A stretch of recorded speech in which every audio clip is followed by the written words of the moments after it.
వాయువు కదిలేట్టు చేసి బతికించింది, భూమి కదలకుండా చేసేట్టు చేసి బతికించింది. ఇది నీకు కనపడుతుందా? ఋషి దైవవాక్కుగా విన్నాడు. అది భారతీయ తత్వం, అది అమ్మవారంటే. ఇప్పుడు అమ్మవారు ఎక్కడ కనపడాలి?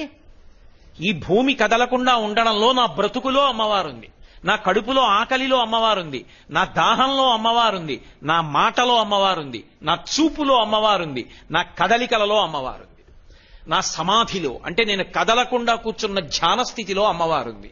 అమ్మవారు కానిదేది ఉంది ఇప్పుడు? ఆవిడ అనుగ్రహం సత్వగుణం వైపుకి వెళ్ళకపోతే ఈ కదలికలన్నీ తప్పుడు మార్గంలోకి వెళ్ళిపోతాయి. నువ్వు పాడవుతావు, 10 మంది పాడవుతారు, అశాంతికి కారణమవుతాడు. ఇది అమ్మా నాకు ఇచ్చిన శక్తులు సక్రమ మార్గంలో పెట్టు. ఇందుకు అమ్మవారి ఆరాధనలు. ప్రకృతి నుండి జీవుడి వరకు ఆవిడే కదపాలి సక్రమంగా. ప్రకృతి విలయతాండవం చేసిందనుకోండి, ఉండవలసినట్టు ఉండకుండా మారిందనుకోండి ప్రకృతి, అదే విలయం. గాలి ప్రసన్నంగా కదిలిందనుకోండి సుఖకారకం. వాయు ప్రాణ సుఖం వాయు. వాల్మీకి మహర్షి రామాయణం చేస్తూ అంటారు, అసలు ఉన్నాడు వాయువే. యావత్ పవనో నివసతి దేహే తావత్ పృచ్చతి కుశలంగేహే గతపతి వాయో దేహాపాయే భార్యాభిభ్యతి తస్మిన్ కాయే. ఊపిరి తీసి ఊపిరి విదిలి పెడితే ఉన్నాడు ఉన్నాడంటారు. ఆ గాలి తీకపోతే వెళ్ళిపోయాడంటారు. ఆ గాలి చక్కగా మెల్లగా వీస్తే సుఖకారకం. ఆ గాలి విపరీతమైన వేగంతో వేస్తే ప్రభంజనం అంటే విరగొట్టేస్తుంది. ఏ దడ్డొచ్చిందో అవన్నీ విరిగి కింద పడిపోతాయి. అంతే, చెట్లు విరిగిపోతాయి, పెద్ద పెద్ద దీపపు స్తంభాలు ఉరిగిపోతాయి, జనం ఎవరు రోడ్డు మీదకి నడవరు, ఇళ్ళు ఎగిరిపోతాయి, పెంకుటిళ్ళు కూలిపోతాయి. ఏమైంది? నష్టం జరిగింది. అదే మామూలుగా చక్కగా వీచింది గాలి, అందరూ సుఖంగా ఉన్నారు. ఇప్పుడు అది ఎంత వేగంతో ఉండాలో అలాగే ఉండాలి అంటే ఆ కదలికల వెనక ఉన్న శక్తి పట్ల నీకొక కృతజ్ఞత ఉండాలి. అది ఋషివాక్యం. ఆ కృతజ్ఞత లేకుండా అనుభవిస్తానంటే ఆవిడకో నాడు కోపం వస్తుంది. వీడు కృతజ్ఞుడు, నా అనుమతి లేని నాడు వీడికి ఎన్నున్నా ఆపుకోలేడు. వస్తుందని తెలుసుకోగలడేమో, భూకంపం వస్తుంది అని తెలుసుకోగలవేమో, భూమి కంపించకుండా చేయగలవా? తుఫాన్ వస్తుందని తెలుసుకోగలవేమో, తుఫాన్ రాకుండా చేయగలవా? గాలి గంటకి 120 కిలోమీటర్ల వేగంతో వీస్తుందని తెలుసుకోగలవేమో, దీపపు స్తంభం ఒరగకుండా చూసుకోగలవా? విపరీతమైనటువంటి వర్షం కుండపోతగా కురుస్తుందని తెలుసుకోగలవేమో, వాన కుండపోతగా కురవకుండా ఆపగలవా? ఆపగలిగిన తల్లి ఒకతుంది, ఆమె కారుణ్యమూర్తి. ఆమె పట్ల కృతజ్ఞతతో ఉంటే చాలా, ఆవిడ ఉందని తెలిసి నమస్కరిస్తే చాలు. దీపాలు వెలగాలన్నా విద్యుత్ శక్తి ఉండాలి, పంఖాలు తిరగాలన్నా విద్యుత్ శక్తి ఉండాలి. ఇన్నిటికీ ఆధారభూతమైనటువంటి ఆ శక్తి ఒకటి ఉంటే ఈ ఉపకరణములన్నీ పనిచేస్తాయి. అలాగే ఆ తల్లి యొక్క అనుగ్రహము ఈ శరీరమునందు ఉంటే ఇది అనేక రకములుగా పనిచేస్తుంటుంది. అసలు దీనికి ఆకలిస్తోంది, ఇందులో పదార్థం అయిపోయింది కాబట్టి ఇంకా కొంత పదార్థం వెయ్యి అని చెప్పగలిగినటువంటి ప్రక్రియ ఒకటి నడవడం ఆరోగ్యం. అందుకే యాదేవి సర్వభూతేషు క్షుధారూపేణ సంస్థిత నమస్తస్యై నమస్తస్యై నమస్తస్యై నమో నమః. ఆ తల్లి ఆకలి రూపంలో శరీరంలో ఉండి నువ్వు తిన్నటువంటి పదార్థం పూర్తయిపోయింది కాబట్టి మళ్లీ కొంత పదార్థాన్ని వెయ్యి అని అడుగుతుంది. వేసిన పదార్థాన్ని జీర్ణశక్తి అంటాం. జీర్ణం చెయ్యడానికి కావలసినటువంటి శక్తిగా ఆమెయే లోపల పొటమరిస్తుంది. ఒకడికి ఉపన్యాస శక్తిగా, ఒకరికి పాట పాడే శక్తిగా, ఒకరి యందు ఒక మంచి వాద్యాన్ని మ్రోగించగలిగినటువంటి శక్తిగా, ఒకరి యందు కార్యాన్ని దక్షతతో నిర్వహించగలిగినటువంటి శక్తిగా ఆవిడ ప్రచోదనమవుతుంది. ప్రచోదనమై ఆమె ఆయన చేత ఆ కార్యాన్ని సాధింపచేసి ఆయన ఆ కార్యాన్ని సాధించాడు అనేటటువంటి కీర్తిని కట్టపెడుతుంది. అందుకే యశస్విని అని పేరు. ఒక వ్యక్తి ఒక విషయంలో అపారమైనటువంటి కీర్తి పొంది ఉన్నాడనుకోండి, అలా కీర్తి దేని చేత పొందుతాడు అంటే పరదేవత ఆయన యందు ఒక విభూతిగా ప్రకటనమవుతుంది. ప్రకటనమై కీర్తిని ఆయనకి కట్టబడుతుంది. ఎందుకంటే ఆ శక్తి ఎవరికీ కనపడేది కాదు. ప్రకటనమైనప్పుడు మాత్రం ప్రజలందరి యందు ఆయనకున్నటువంటి ప్రత్యేకమైనటువంటి విభూతి అనుభవంలోకి వస్తుంది. ఒక నేదునూరి కృష్ణమూర్తి గారు వచ్చి ఒక అద్భుతమైన కచేరీ నిర్వహించారనుకోండి, మహానుభావుడు ఎన్ని సంవత్సరాలు సాధన చేస్తే ఇంత గొప్ప సంగీత విద్య నేర్చుకున్నాడు అని ఆయన నడిచి వెడుతుంటే మనందరం వంగి నమస్కారం చేస్తాం. ఆయన పేరు తలుచుకుంటే నమస్కారం చేస్తాం. ఇటువంటి విభూతిగా ఆయన యందు ప్రకటనమై నేదునూరి కృష్ణమూర్తి గారు అన్న పేరు వినపడేటప్పటికీ గొప్ప సంగీత విద్వాంసుడు. ఎంత సంగీత విద్వాంసుడో అటువంటి వైదికమైనటువంటి జీవన విధానం ఉన్నవారు అని మనం గౌరవించేటట్టు, ఆయన ఆ గౌరవం పొందడానికి అర్హుడైన వాడిగా ఉండేటట్టు నిలబెట్టగలిగినటువంటి శక్తి రూపిణి అమ్మవారు.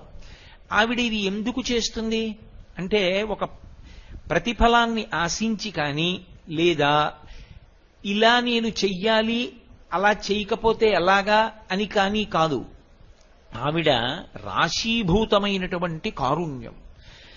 అలాంటి శక్తి ఒకటి ఉన్నది అని తెలుసుకుని నమస్కారం చేస్తే చాలు, ఆవిడ ప్రసన్నురాలైపోతుంది. అసలు ఆ నమస్కారం మాత్రం ఎందుకు చేయాలండి? చేయకుండానే ఆవిడ ప్రసన్నురాలు కావచ్చుగా. అంటే మనుష్య జన్మకి బుద్ధి ఒకటి ఇచ్చాడుగా ఈశ్వరుడు. బుద్ధి చేత శాస్త్రాన్ని గురువుని గ్రహించాలిగా. అప్పుడు ఆ గ్రహణ శక్తి లేకపోతే, అలా బుద్ధిని వాడుకోవడం చేత కాకపోతే భగవంతుడిచ్చినటువంటి బుద్ధిని దేని కొరకు ఉపయోగించినట్టు?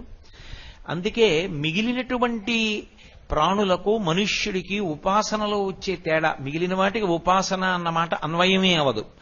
ప్రధానమైనటువంటి వ్యత్యాసము జీవన విధానంలో ఎక్కడొస్తుంది అంటే, మనుష్యుడు తన యొక్క బుద్ధి చేత శ్రద్ధని అలవాటు చేసుకుని, మన కంటికి కనపడకపోయినా ఏదో ఒక గొప్ప శక్తి ఒకటి ఉంది, ఆ శక్తి వీటన్నిటినీ కదుపుతోంది. ఇలా ఆ కదలికలు లేకపోవడమే శవమైపోవడం, ఆ కదలికలన్నీ కలిగి ఉండడమే శివం. ఈ భూమి కదులుతోంది కాబట్టి ప్రాణిజాతం నిలబడింది, భూమి తన చుట్టూ తాను తిరుగుతూ. సూర్యుడు తిరుగుతున్నాడు కాబట్టి ఈ ప్రాణిజాతమంతా నిలబడింది. పుట్టినటువంటి ప్రాణులు పెరుగుతున్నాయి కాబట్టి ఉపయుక్తమవుతున్నాయి. మళ్లీ ప్రాణులు పడిపోతున్నాయి కాబట్టి కొత్త ప్రాణులు పుడితే ఈ భూమి మీద అవకాశం కలుగుతోంది. ఈ కదలికలను, ఈ పరిణామములను తీసుకున్నటువంటి శక్తి, తీసుకొస్తున్నటువంటి శక్తి వేరొకటి ఉంది. అది కంటికి కనపడకపోవచ్చు, మాంసనేత్రమునకు కనపడకపోయినప్పటికీ జరుగుతున్నటువంటి క్రియాకలాపమును దృష్టిలో పెట్టుకుని దాని వెనక ఉన్న శక్తిని గుర్తుపట్టి నమస్కరించడం ఈ దేశం యొక్క గొప్పతనం. అది వైదికమైనటువంటి లక్షణము అన్న మాటకు అర్థం ఏమిటంటే, ఏది కంటికి కనపడదో అది ఒకటి ఉన్నదని, అది దీన్నంతటినీ తిప్పుతోందని, అదే నే చేస్తున్న పనులని, నాకిచ్చిన శక్తిని కూడా నేను ఎలా ఉపయోగిస్తున్నానన్న విషయాన్ని గమనిస్తుందని, గమనించి ఉత్తరోత్తర నన్ను ఏం చెయ్యాలి అన్నది నిర్ణయం చేస్తుందని దృష్టిలో పెట్టుకుని జాగరూకుడై అమ్మవారిచ్చినటువంటి శక్తిని వినయంతో ఎవడు ఉపయోగించాడో అలా ఉపయోగించేటటువంటి క్రమమునకు భక్తి అని పేరు. తప్ప అసలు ఒక పదార్థం ఒకటి అటువంటిది ఉన్నది అన్న స్థితి ఎరుకలోకి లేకుండా యాంత్రికంగా ఏదో పువ్వులు తెచ్చి భగవంతుడి పాదాల మీద వెయ్యడం అది తంతవుతుందేమో కానీ, మనసులో ఆ విశ్వాసము కొరవడిపోయిన నాడు ఆ చేసేటటువంటిది ఫలప్రదమవుతుంది అని చెప్పడం కష్టం. అందుకే ఆ తల్లి ఒక్క నమస్కారం చేసి ఈ విషయాన్ని గుర్తెరిగినంత మాత్రం చేత అవతలవాణ్ణి కీర్తివంతుణ్ణి చెయ్యగలదు, అవతలవాణ్ణి అనుగ్రహించగలదు, అవతలవాణ్ణి పైకెత్తగలదు, అవతలవాణ్ణి పరమశివుడి చెంతకు చేర్చగలదు, ఈశ్వరుని యందు ఐక్యము చెయ్యగలదు, అథవా రావలసినటువంటి జన్మల యొక్క పరంపరని చాలా విశేషంగా తగ్గించగలదు. ఇన్ని చెయ్యగలిగినటువంటి తల్లి కనుక ఆమె పరమ కరుణామయి. అటువంటి తల్లే అనంతమైనటువంటి శక్తికి ఆలవాలము. ఆవిడ యొక్క శక్తిని కొలవడం ఎవరికీ సాధ్యం కాదు. అందుకే శ్రీమాత అని ప్రారంభం లలితా సహస్రనామం. ఆవిడ శక్తి ఎంత అంటే కొలవడానికి ఇంకా ఏమీ ప్రమాణం ఉండదు లోకంలో. అంతటి అపారమైనటువంటి శక్తివంతురాలు ఆవిడ. కేవలం శక్తివంతురాలే కాదు, నేను మీతో మనవి చేసినట్లుగా అపారమైనటువంటి దయాదాక్షిణ్యములు కలిగినటువంటి తల్లి కనుక మనందరి యొక్క అభ్యున్నతి కొరకు ఆమె కారణమవుతూ ఉంటుంది.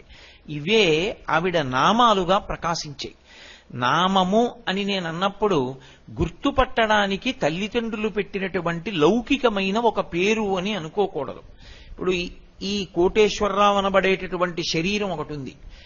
దీనికి లౌకిక నామము అంటారు. అంటే తల్లిదండ్రులు ఒక పేరు ఉంచారు. ఎందుకని అంటే ఎంతమందిలో ఉన్నా పిలిస్తే ఆ పేరుతో తాదాత్మ్యత పొందడానికి, ఆ పేరు చేత గుర్తింపబడడానికి వీలుగా ఒక పేరు ఉంచుతారు. అది లౌకికమైనటువంటి నామం. కానీ భగవంతుడికి వచ్చేటటువంటి నామాలు అలా రావు. ఆయనవి గౌణములు. గౌణములు అంటే ఆయన యొక్క గుణములను ఆవిష్కరిస్తాయి. ఆయన అనండి, ఆవిడ అనండి, భగవత్ తత్వమునందు లింగభేదమునకు అవకాశం ఉండదు. స్త్రీ పురుష నపుంసక మూర్తియును కాక, తిర్య కమర నరాది మూర్తియును కాక, కర్మ గుణ భేద సదసత్ప్రకాశి కాక, వెనుకనందియుతానగు విభుతలంతు అంటారు పోతన గారి భాగవతంలో. అది ఒక కాంతి స్వరూపం. దాన్ని మీరు ఏ పేరు పెట్టి పిలవండి పలుకుతుంది. అందుకే దానికి లింగభేదం ఉండదు ఆ భగవత్ శక్తికి, ఆ భగవత్ తత్వానికి. అటువంటి భగవత్ తత్వము ఏదైతే ఉందో అది ఉదారమై అపారమైనటువంటి ఉద్ధరణ హేతువులైనటువంటి కొన్ని గుణములను ప్రకటనం చేస్తూ ఉంటుంది. భక్తులను ఉద్ధరించడానికి కొన్ని గుణాలు బయటికి వస్తూ ఉంటాయి. ఆయా గుణములు భగవత్తత్వము నుండి ప్రకాశించినప్పుడు ఆయా పేర్లతో పిలవబడుతుంది. అంతేకాని అది ఆవిడ పేరు అని అనుకోకూడదు. నేను మీకు ఒక ఉదాహరణ చూపించాలి అంటే, అమ్మవారిని పిలిచేటప్పుడు శర్వాణి అని ఒక పేరుతో పిలుస్తాం. పరమమంగళప్రదమైనటువంటి పేర్లలో ఒక పేరు శర్వాణి అనబడేటటువంటి నామం. ఎవరు శర్వాణి? శర్వుని భార్య ఎవరో ఆమెకి శర్వాణి అని పేరు. ఎవరు శర్వుడు? శర్వుడు అన్న మాట విష్ణు సహస్రనామ స్తోత్రంలోనూ ఉంటుంది, పరమశివుడికి ఉంటుంది. శివుని యొక్క అష్టమూర్తి తత్వంలో శర్వ అని ఒక నామం. భవాయ దేవాయ నమః, ఈశానాయ దేవాయ నమః, పశుపతయే దేవాయ నమః, రుద్రాయ దేవాయ నమః, ఉగ్రాయ దేవాయ నమః, భీమాయ దేవాయ నమః, మహతే దేవాయ నమః, శర్వాయ దేవాయ నమః అని క్షితిస్వరూపుడై ఉంటాడు. ఈ భూమికంతటికీ కూడా శివస్వరూపమని పేరు. అందుకే కాంచీపురంలో పృథివీలింగ స్వరూపంలో ఉంటాడు. పృథివీలింగ స్వరూపంలో ఉంటాడు కనుక ఆయనకి అభిషేకం నీటితో చెయ్యరు, కరిగిపోతుంది. కాబట్టి లింగం కాంచీపురంలో ఉన్నటువంటి పృథివీలింగానికి అభిషేకం మాత్రం కేవలం మల్లె నూనెతో మాత్రమే చేస్తారు. అటువంటి పృథివీ స్వరూపం పరమేశ్వరుడైతే అమ్మవారు ఎప్పుడూ ఆయనతో కలిసే ఉంటుంది తప్ప ఆయన నుంచి విడివడి ఉండదు. అవి రెండూ కలిసి ఉంటాయి. అమ్మవారు అయ్యవారితో కలిసి ఉంటుంది అన్న మాటని మీరు బహుజాగ్రత్తగా గమనించాలి. కలిసి ఉంటుంది అంటే రెండుగా ఉండి ఒకటైనది కాదు, ఒకటిగా ఉండి రెండు కానిది అని అర్థం చేసుకోవాలి. ఒక ఉదాహరణకి నేను పాలు అన్నాను అనుకోండి, పాలకి తెలుపు ఎప్పుడు వచ్చింది ఆ ప్రశ్న ఉండదు. పాలంటేనే తెలుపు, పాలు తెల్లగా అయినవి ఉండదు. పాలు అన్నప్పుడే తెల్లగా ఉన్నాయి. పాల నుండి తెలుపుని విడదీయగలవా? సాధ్యం కాదు. దీపము, దీపమునకు కాంతి ఎప్పుడు వచ్చింది ఆ ప్రశ్న ఉండదు. దీపము అన్నప్పుడే అగ్ని శిఖ కాంతి కలిసి ఉన్నాయి. ఇప్పుడు దీపము నుండి కాంతిని వేరు చెయ్యగలవా? చెయ్యలేవు. వజ్రము అని నేను అన్నాను అనుకోండి, వజ్రము, వజ్రము యొక్క కాఠిన్యము, ఈ రెండు వేరువేరు కావు. వజ్రము కాఠిన్యాన్ని ఎప్పుడో సంతరించుకోవడం కాదు. వజ్రం ఎప్పుడుందో కాఠిన్యం అప్పుడే ఉంది. వజ్రము నుండి వజ్రము యొక్క కాఠిన్యాన్ని వేరు చేయగలవా? చేయలేవు. వజ్రం వజ్రేన భిన్నయేత్, వజ్రము వజ్రము చేతనే బదలవుతుంది. కాబట్టి అవి రెండూ ఎప్పుడూ కలిసి ఉంటాయి. అలా కలిసి ఉంటేనే లోకమునకు ఉపయోగము, లేకపోతే దానికి ఉపయోగం ఉండదు. దానినే శివశక్తులు కలిసి ఉండుట అని పిలుస్తారు.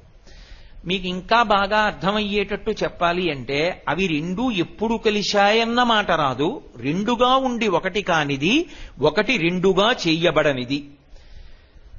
ఇంకొకలా మాట్లాడాలంటే అసలు అలా రెండూ కలిసి ఉండకపోతే ఉపయోగము కానిది. అది శివం. ఒక కారు ఉంది, దానికి హార్స్ పవర్ లేదు, అది పరిగెత్తదు, ఏమిటి ఉపయోగం? ఇప్పుడు దాన్ని కారు అని ఎవరన్నా పిలుస్తారా? దాన్ని ఎవరన్నా వాడుకుంటారా? అది పేరుకి కారు, అది ఎందుకు పనికిరాదండి అంటారు.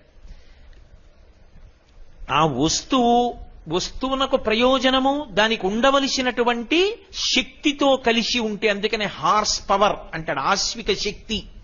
ఆ కారు యొక్క పరిగెత్తగలిగిన శక్తి, కారు అభిన్నము, రెండు ఒకటే. కారు నుండి పరిగెత్తే శక్తి నువ్వు బయటికి రా అంటే రాదు. కోటేశ్వరరావు యొక్క ప్రవచన శక్తి అభేదం, రెండూ కలిసే ఉంటాయి. కోటేశ్వరరావు ఇక్కడికి రాకుండా కోటేశ్వరరావు ప్రవచన శక్తిని పంపిస్తానడం సాధ్యం కాదు. ఆయన వస్తేనే ఆయన ప్రవచన శక్తి ఆయనతో వస్తుంది. అందుకే అవి రెండూ కలిసి ఉండి ఉపయుక్తములవుతుంటాయి తప్ప అసలు అవి రెండుగా ఉండి ఒకటి కానివి, ఒకటై ఉండి రెండుగా చేయబడనివి, రెండు కలిసి ఎప్పుడూ ఒకటిగా ఉండి ఉపయుక్తమైనవి అవి శివశక్తులు. ఇప్పుడు అటువంటిది కాబట్టే మళ్ళీ కలిసిపోయినప్పుడు ఇక శివశక్తులని రెండుండవు, శివా అయిపోతుంది. శివ పరమశివుడు, శివా అమ్మవారు.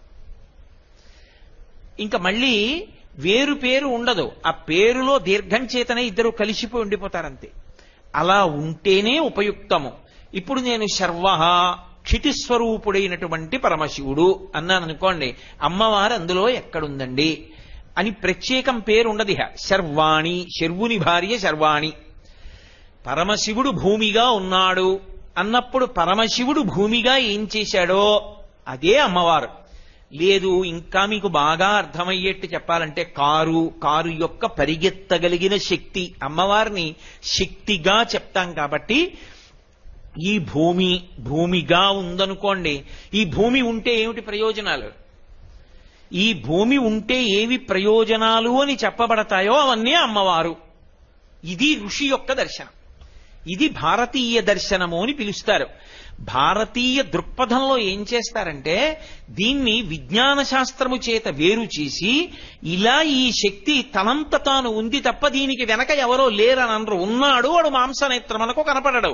అది ఋషి యొక్క దర్శనము. అందుకే భారతమాత అన్నారనుకోండి, ఏదో పెన్ను పట్టుకుని ఇలా గీస్తే వచ్చినది కాదు. వందే మాతరం సుజలాం సుఫలాం మలయజ శీతలాం సస్యశ్యామలాం వందే మాతరం. అందుకని బకించంద్ర చటర్జీ ఋషి అయ్యాడు. ఎందుచేత ఋషి అంటే వందే మాతరం భరతమాత. ఈ దేశమునందు అంతర్లీనముగా ఒక మాతృశక్తి ఉన్నది. ఆమె బిడ్డలం మనందరం భారతీయులం. ఆ తల్లి బిడ్డలమన్న భావన కలిపింది, అది ఋషి భావన. అది ఇంకా విస్తృతి పొందితే శంకర భగవత్పాదులు మాతా చ పార్వతీదేవి పితాదేవో మహేశ్వర బాంధవా శివభక్తాశ్చ స్వదేశో భువనత్రయం. 3 లోకములు మేమే, అన్నదమ్ములమే, అక్క చెల్లెళ్ళమే. పార్వతీ పరమేశ్వరులు మా తల్లిదండ్రులు. దేశభక్తి అన్న దగ్గరికి వచ్చేటప్పటికి ఏ దేశమునందు నువ్వు ఉన్నావో ఆమె దేశమాత, భూమాత, గోమాత, లోకమాత, జనకమాత. అమ్మ శబ్దంతో సంకేతించి మనం బిడ్డలం. అమ్మ అన్నంత చేరిక ఇంకెవరి విషయంలో ఉండదు. కాబట్టి నాన్నగారి దగ్గరైనా కొంత పరిమితి, భయం ఉంటాయేమో, అమ్మ దగ్గర ఆ మాట ఉండదు. అమ్మ అంటేనే నాభి సంబంధం, హృదయ సంబంధం. అటువంటి సంబంధం ఉంది కాబట్టి అమ్మా అని పిలిచారు. పిలిచి దేశాన్ని గౌరవించాడు బకించంద్ర చటర్జీ.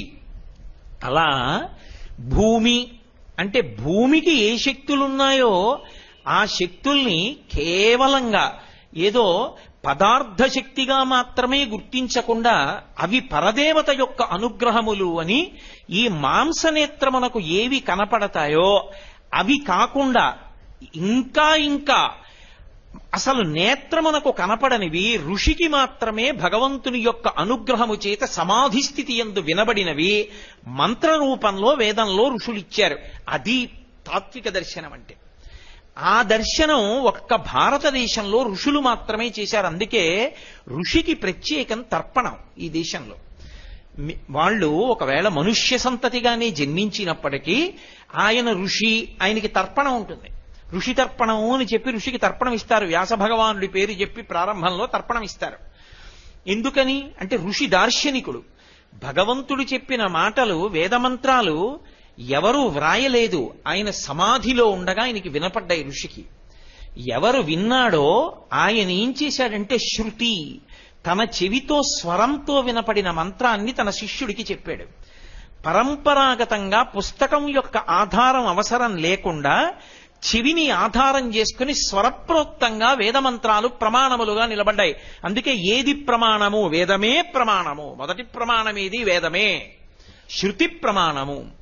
అలా మనకి అందించినటువంటి ఋషి దార్శనికుడై పరీక్షా కేంద్రంలో దొరికేటటువంటి శక్తిని, మాంసనేత్రమునకు కనపడే శక్తిని మాత్రమే కాక భగవంతుని యొక్క అనుగ్రహం చేత తనకి దర్శనమైనటువంటిది, తనకి వినపడినటువంటి దాన్ని లోకమునకు ప్రకాశింపజేస్తాడు.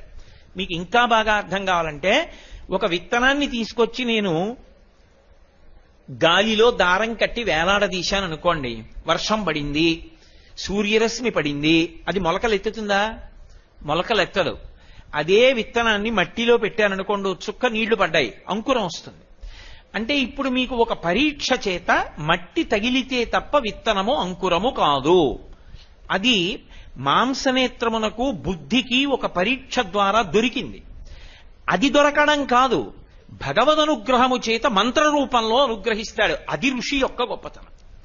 దాన్ని అమ్మవారిగా శ్లోకం చేసి, అమ్మవారిగా మంత్రం చెప్పి, అమ్మవారిగా నమస్కరించి ఆ అనుగ్రహం ఎప్పుడూ క్షేమకరంగా ఉండేటట్టుగా చేసుకోవడం ఈ జాతి యొక్క గొప్పతనం. ప్రపంచ దేశాల్లో ఎన్నో చోట్ల పెద్ద పెద్ద భూకంపాలు, పెద్ద పెద్ద తుఫాన్లు, పెద్ద పెద్ద సునామీలు వచ్చినా ఈ దేశంలో ప్రకృతి వైపరీత్యాలు అంత స్థాయిలో రాకుండా అలా నిలబడింది. ఒకప్పుడు ఈ దేశానికి తాళం కప్ప అంటే ఏమిటో తెలియదు అంటే కారణం వేదాన్ని నమ్మడం, ఋషిప్రోక్తమైనటువంటి మంత్రములను నమ్మడం, ధర్మాన్ని నమ్మడం కారణం. లేకపోతే తాళం కప్పలేని దేశంగా ఎలా మిగిలిపోయింది ఈ దేశం? అందుకే నేను మీతో ఇవాళ ఉదాహరణకి శర్వాణి అన్నాను.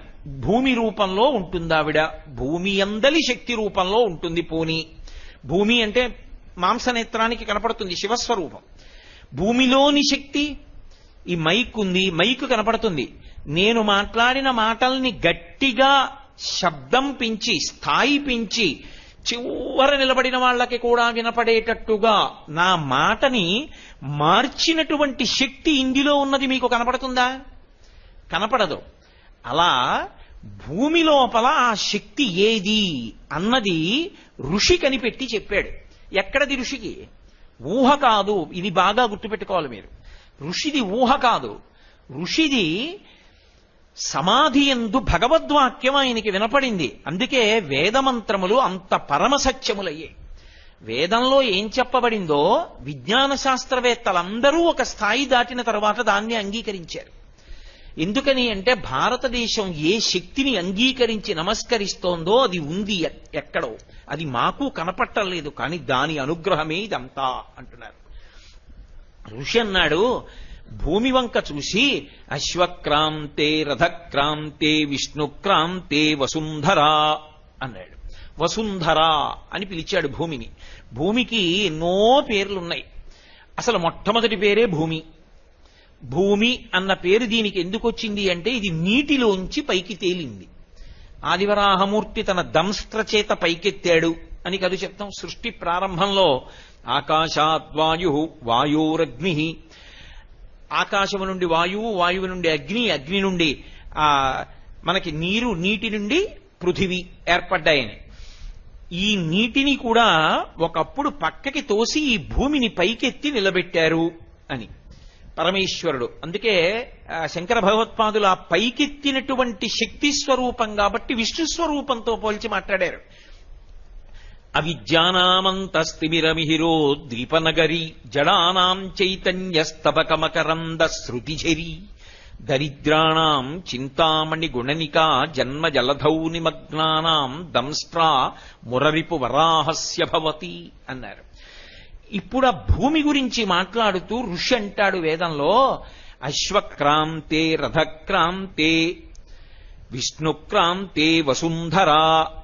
వసుంధర భూమికి ఒక నామం. భూమి మొదటి నామం. ఎందుకని అంటే ఇది నీటి నుండి పుట్టింది కాబట్టి భూమి. ఇది వసుంధర ఎందుకైంది? దీనికి ఆ పేరు ఎందుకు రావాలి వసుంధర అని? అంటే భూమికి వసుమతి అనొక పేరు, వసుంధర అనొక పేరు. వసుమతి అన్న మాటకి ఏమిటంటే అర్థం అసలు ప్రపంచంలో ఐశ్వర్యము అని నువ్వు ఏది పిలుస్తున్నావో అది ఎక్కడ నుండి రావాలి? దీని నుండే రావాలి. ఇది దీని నుండి కాకుండా వేరొక భూతము నుండి రాదు. ఐశ్వర్యము అంటే నీకు భోగం అనుభవించడానికి, సుఖం అనుభవించడానికి కారణములు ఏ ఉన్నాయో అది ఉన్న కారణం చేత నేను సంతోషంగా ఉన్నానండి, సుఖపడుతున్నానండి అని ఏవంటావో అవి ఏవైనా దీంట్లోంచే రావాలి. ఇది కాకుండా ఇంకొకటి లేదు అలా రావడానికి. ఉన్నవే పంచభూతాలు, పృథివాపస్ తేజో వాయురు ఆకాశాలు. ఈ ఐదిటిలో నీకు సుఖకారకములైనవన్నీ ఇందులోంచే వస్తాయి. అసలు సుఖకారకం అవడానికి ముందే ఉండాలి. ఇదోటి ఉండాలా ఈ శరీరం? అమ్మయ్య చాలా హాయిగా ఉందండి, అదిగో నాకు ఆ పంఖా గాలి తగులుతోంది అనాలంటే ఇదోటి ఉండాలా? ఇది ఉండాలంటే అన్నం కావాలా? అన్నం ఎక్కడి నుంచి వస్తుంది? భూమిలోంచి రావాలి. భూమి ఒకసారి పండి నా దగ్గర పండించే శక్తి అయిపోతుంది అనొచ్చా? అనకూడదు. అంటే భూమి యందు ఓషధీతత్వం ఉంటుంది. ఈ ఓషధీతత్వం ఉండి భూమిలో ఎప్పుడు ఎన్ని మార్లు వేసినా పంట పండుతూనే ఉండాలి. అలా ఉంటుంది కాబట్టి వసుమతి అసలు ఈ శరీరం ఉండడానికి కారణమైంది. మొదటి ఐశ్వర్యం. ఇప్పుడు బాగుంది, నాకో ఇల్లు కావాలి. నాకో ఇల్లు కావాలంటే కలప ఎక్కడి నుంచి వస్తుంది? 4 ఇటకలు కావాలంటే ఎక్కడి నుంచి వస్తాయి? సున్నం కావాలంటే ఎక్కడి నుంచి వస్తుంది? అన్నీ భూమిలోంచే రావాలి. నాకు కారు కావాలి, ఇనుము ఎక్కడి నుంచి వస్తుంది? నాకు పెట్రోల్ కావాలి, ఎక్కడి నుంచి వస్తుంది? భూమిలోంచే కావాలి. ఇవన్నీ ఒకెత్తు. ఈ భూమి అచల, ఇది కదిలిందనుకోండి ఐశ్వర్యాలన్నీ పోతాయి. అది ఇంకోటి ఏమీ చేయక్కర్లేదు. ఆవిడ కదిలిందనుకోండి అయిపోయిందంతే. కోట్ల మంది దీపపు పురుగులు పడిపోయేటట్టు పడిపోతారు. అందుకని విష్ణు శక్తితో ఆమె స్థితిక శక్తిగా కదలకుండా ఉంటుంది.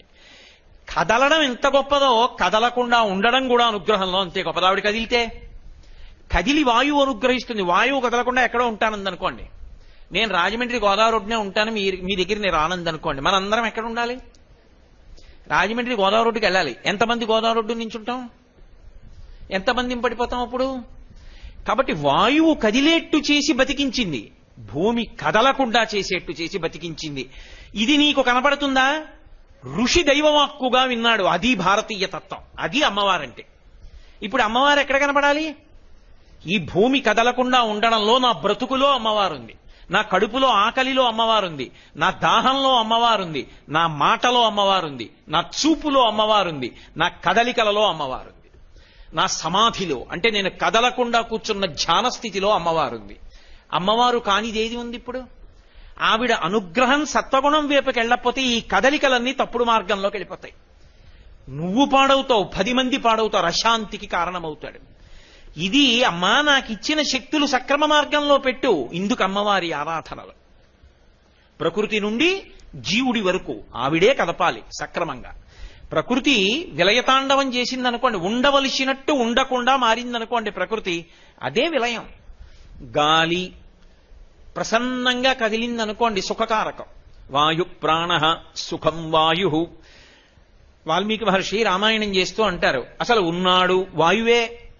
యావత్ పవనో నివసతి దేహే తావత్ పృచ్చతి కుశలంగేహే గతపతి వాయో దేహాపాయే భార్యాభిభ్యతి తస్మిన్ కాయే. ఊపిరి తీసి ఊపిరి విదిలి పెడితే ఉన్నాడు ఉన్నాడంటారు. ఆ గాలి తీకపోతే వెళ్ళిపోయాడంటారు. ఆ గాలి చక్కగా మెల్లగా వీస్తే సుఖకారకం. ఆ గాలి విపరీతమైన వేగంతో వేస్తే ప్రభంజనం అంటే విరగొట్టేస్తుంది.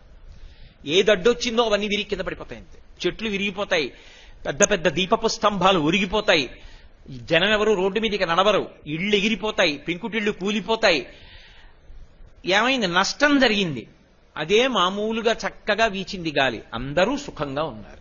ఇప్పుడు అది ఎంత వేగంతో ఉండాలో అలాగే ఉండాలి అంటే ఆ కదలికల వెనక ఉన్న శక్తి పట్ల నీకొక కృతజ్ఞత ఉండాలి.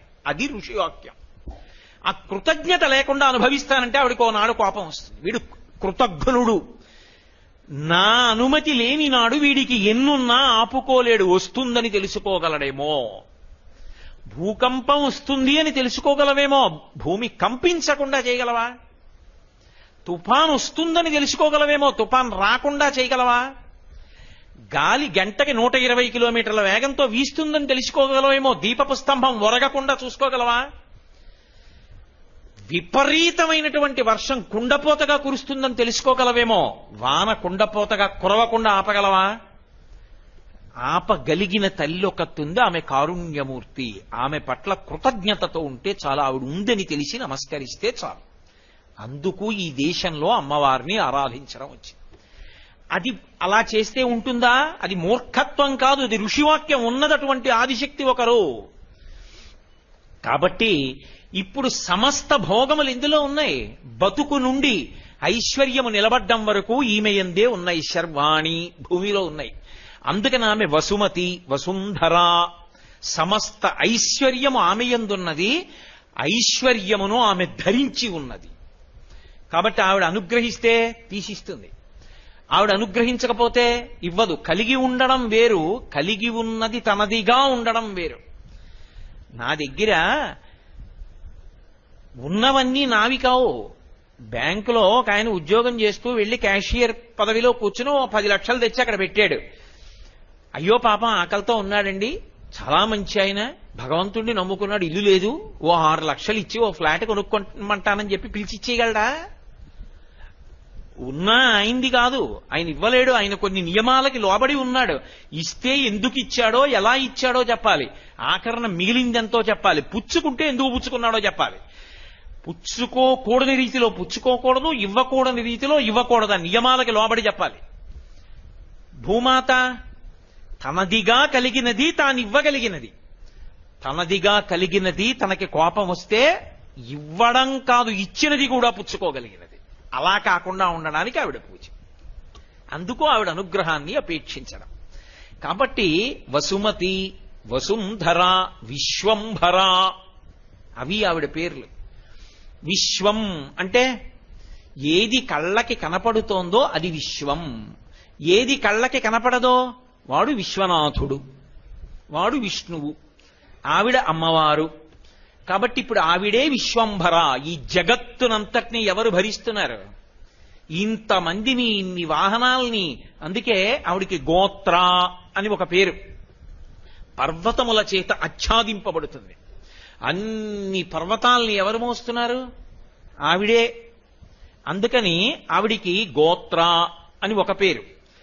ఆవిడికే క్షితి అని ఒక పేరు, అవని అని ఒక పేరు. అవని అంటే విష్ణువు యొక్క అంశ రాజుయందు ప్రవేశించి రాజు ద్వారా ధర్మం నిలబడేటట్టు చేస్తుంది. ధర్మము నిలబడేటట్టు చేసి పాపం పెరగకుండా చూసి, ఆవిడికి ఎంతమంది ఉన్నా బరువు కాదు, పాపం పెరిగిపోతే బరువు. పాపము పెరగకుండా విష్ణువే రాజు రూపంలో వచ్చి పరిపాలన చేస్తుంటాడు. అందుకే నా విష్ణు పృథివీపతి, విష్ణువాంశ లేకపోతే పృథివీపతి కాలేడు. ఇన్ని ఐశ్వర్యాలు ఆవిడిచ్చేటట్టుగా చేసినవాడు పృథు చక్రవర్తి. అందుకని ఆయన పేరు మీద పృథ్వీ. ఆవిడ క్షమ, ఆవిడంత ఓర్పు ఉన్న వాళ్ళు ఎవరు లేరు. ఇన్నిస్తున్నా ఆవిడికి గౌరవం ఏంటి? కాళ్ళు పెట్టి ఆవిడ మీద నడుస్తాం. ఆవిడ మీద అస్తమానం పనున్నా లేకపోయినా, బస్ ఎక్కినా ఉమ్ములే, ఆటో ఎక్కినా ఉమ్ములే, కారు ఎక్కినా ఉమ్ములే, స్కూటర్ మీద ఎడుతున్నా ఉమ్ములే. గాలికి వెనకమే ఎవరి మీద పడుతుంది? అక్కర్లేదు, మనకి నోట్లోకి వచ్చింది ఉమ్మేయడం అంతే. ఉమ్మేసినా ఆవిడ మీదే. ఇల్లు కట్టుకోవాలి, గుణపం బట్టి తవ్వినా ఆవిడ మీదే. మూత్ర విసర్జన చేస్తే ఆవిడ మీదే. మల విసర్జన చేస్తే ఆవిడ మీదే. ఆవిడెందుకు భరిస్తోంది? పసితనంలో తెలియక అమ్మ ఒళ్ళో మలమూత్ర విసర్జన చేసినా సరే పాపం వీడు పిల్లవాడు, ఇంతకన్నా వీడికి శక్తి లేదని కారుణ్యంతో కాపాడినటువంటి అమ్మ యొక్క విశాల హృదయం ఎలా ఉంటుందో అలా, అయ్యో వీడికి ఇంతకన్నా దిక్కు లేదని కాలు పెట్టి నడుస్తున్నా, ఇన్ని తప్పు పనులు చేస్తున్నా ఆవిడ తప్పులంటలేదు నా బిడ్డలని ఓర్పుతో నిలబడుతోంది. కాబట్టి క్షమా క్షితి. ఆ తల్లికే జ్యా అని ఒక పేరు. జ్యా అంటే నీ మాంసనేత్రానికి ఎన్ని భూతాలు కనపడుతున్నాయో, ఎన్ని ప్రాణులు కనపడుతున్నాయో అవన్నీ చివరికి ఇందులోకే వెళ్ళాలి. ఇంకొకటి లేదు వెళ్ళడానికి. ఆకాశంలోకి వెళ్ళవు, నీటిలోకి వెళ్ళవు, లేదా వాయువులో ఉండిపోవు. ఎక్కడికి వెళ్ళాలి? ఈ భూమిలోకే వెళ్ళిపోతాయి. ఈ భూమి స్వరూపమంతా ఏమిటంటే, ఎన్ని సంవత్సరముల నుండి, ఎన్ని వేల సంవత్సరముల నుండి ఎన్ని ప్రాణులు ఇందులోకి వెళ్ళిపోయాయో. దుర్వాసన లేకుండా, ఆనవాలు లేకుండా, భయపడవలసిన అవసరం లేకుండా తనలోకి కలుపుకుంటుంది ఇన్నిటిని. జ్యా ఆవిడలోంచే మళ్ళీ పుడుతుంది మంగళప్రదంగా ప్రాణి. ఇన్నిటికీ ఆధారభూతము ఆ తల్లే. ఆ తల్లి అందులో శక్తిగా ఉండి ఇన్నిటిని ప్రచోదనం చేస్తోంది, ఉత్పాదనం చేస్తోంది.